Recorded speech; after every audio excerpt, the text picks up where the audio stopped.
Hello everyone and welcome back to Pride of Anglia, where last time was, well, pretty terrible. We begin 2031 in 10th, our lowest position at the turn of the year since promotion. We've been pretty rubbish all season and we only have 5 million in January to improve things. But hey, at least we made the Conference League knockouts, right?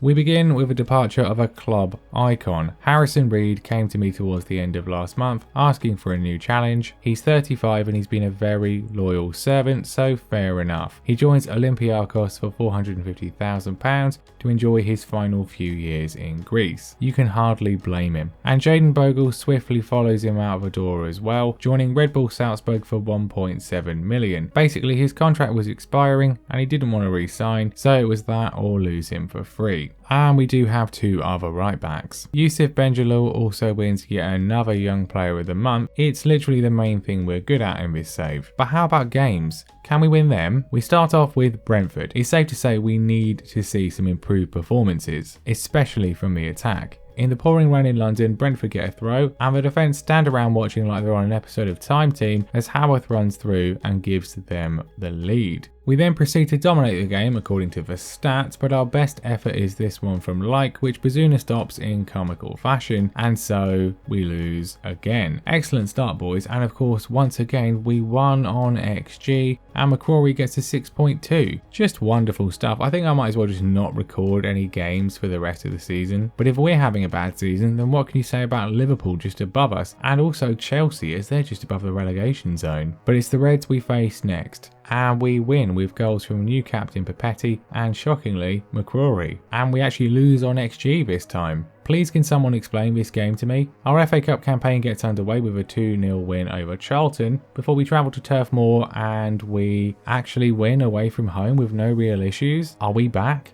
There's only one way to find out. We face Brighton and I hit record, and 10 minutes in they put a cross into the box and Catterback just forgets he's a human and they go 1-0 up. But we strike back not long after as Hansen finds McCrory, who really has remembered what he's supposed to be doing, although he does proceed to miss an open goal just before half time. But in the second half his resurgence continues with another excellent finish to put us in front. And all looks well for another 3 points until injury time when Brighton come forward and the defence go on strike, while Anders Hansen formally confirms his application to be sold in the summer. 2-2. I hate this game. We end the month in 9th. On deadline day, the only move sees Jordan Williams depart for our old club. We wish them both well. After that disappointment, I will not be recording league matches for the foreseeable future. Spurs are next. Let's see what will happen. And we just win 2-0 with a wonderful performance from everyone. We are fully back into contention for a European spot. We have Southampton in the FA Cup 4th round and we cruise to a 3-0 win. McCrory definitely seems to be officially back. The next game against Leeds is my 200th as Norwich manager. It honestly feels a lot longer, but I suppose that's what managing this team does to you. And we celebrate in absolute style with a 0-0 draw. I suppose I have to record the Conference League game against Bromby. I mean, if we don't win this. Luckily we get the perfect start as De Koning puts us in front 2 minutes in. Hansen makes it 2-0 with a goal against his old side, before goals shortly before the break from McCrory and Papetti put us into a commanding position in the tie. The second half passes with no more goals and we can probably start planning for the next round. Our game against Manchester United brings up another milestone, this being my 500th game as a manager. And what better way to mark this occasion than to face a team who we literally never beat, who are top of the league. And obviously we just win 2-0 with no real issues whatsoever. I repeat, this season is just nonsense. But we've clawed our way back after the terrible start and now sit level with Brighton for the final European spot. We close out the month with the second leg against Bromby and I opt for a full rotation, and it was definitely sensible as we cruise to a 2-0 win. 6-0 overall. This means we've actually gone the whole month without conceding a goal, which apparently gives us a new defensive record of 6 games without conceding, which I wouldn't have expected in September. We get Galatasaray in the next round.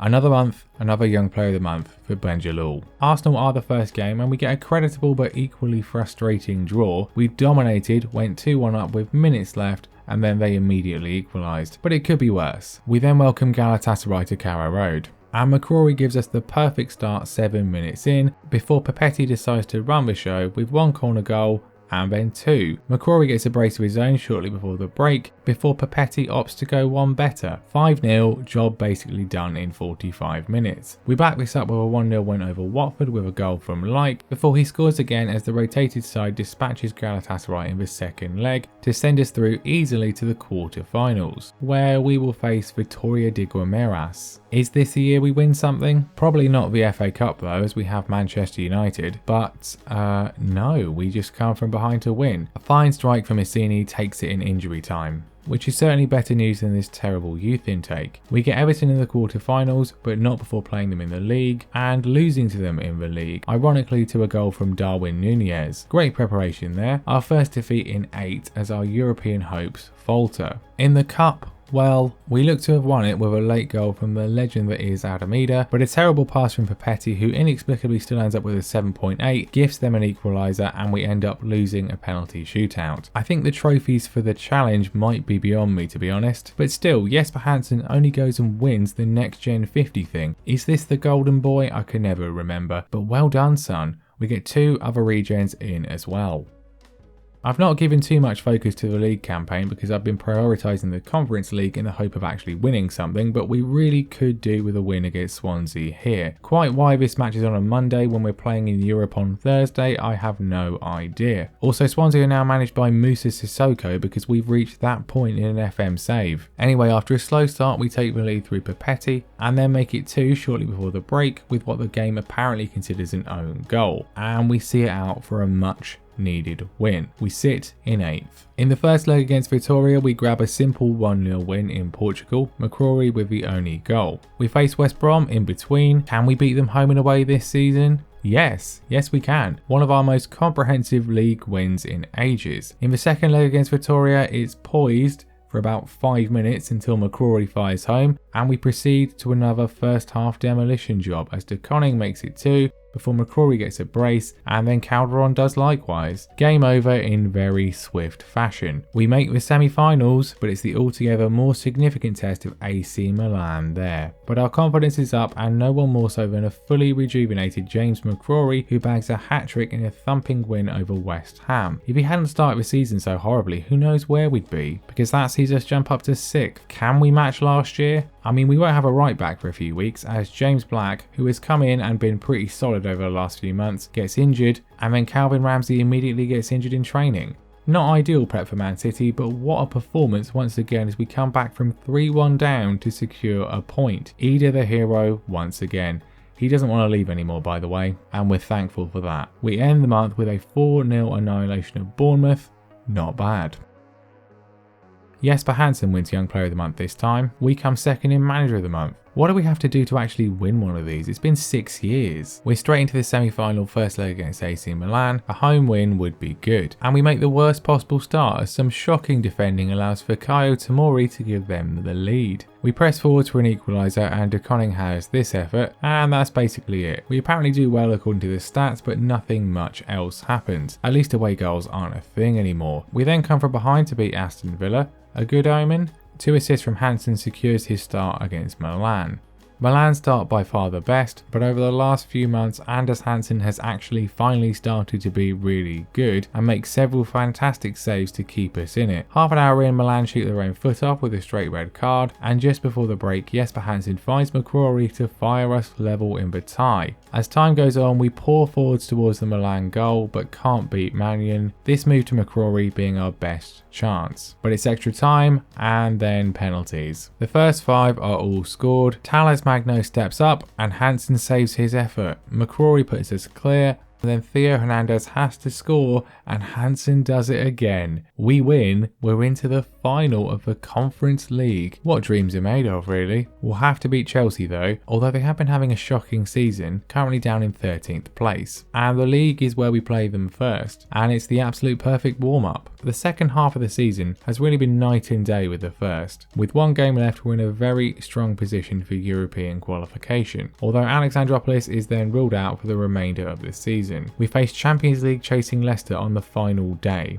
A win gets us 6th for sure, and maybe 5th if Man City lose. If we lose and Everton win, we'll get 7th, which will hopefully still be enough for something. We look good throughout, and a slick move finds De Koning, whose finish is excellent. We get a penalty in the second half, and Jorgensen makes it 2. Leicester get a goal back in injury time, but it means nothing. We win, we secure Europe again. A massive rescue job from absolutely nothing at the start of the year. 6th place again, and such was the strength of our running, we end up with the exact same points tally as last year at 68. More defeats, but actually more wins, although a worse goal difference. So disappointing in one way, but after the start we had, what complaints can I have? Well, definitely that Calderon is now out of the final as well. Hansen comes an impressive 3rd in Golden Glove, but then would you look at this? No Manager of the Months, but who needs them because they give me Manager of the Year. Absolutely deserved, I'd say. Zerdemir gets injured for the final as well, which is just sensational. Wolves win the FA Cup while still in the Championship, so we need to win the final if we want to get in the Europa League, or else it'll be the Conference League again. So let's try and win our first trophy with Norwich, and Norwich's first ever European crown, albeit with a severely weakened midfield. Nothing happens for the first half an hour, but the first highlight comes to us. The youngster Alan Rodriguez, who a week ago wouldn't have even been on the bench,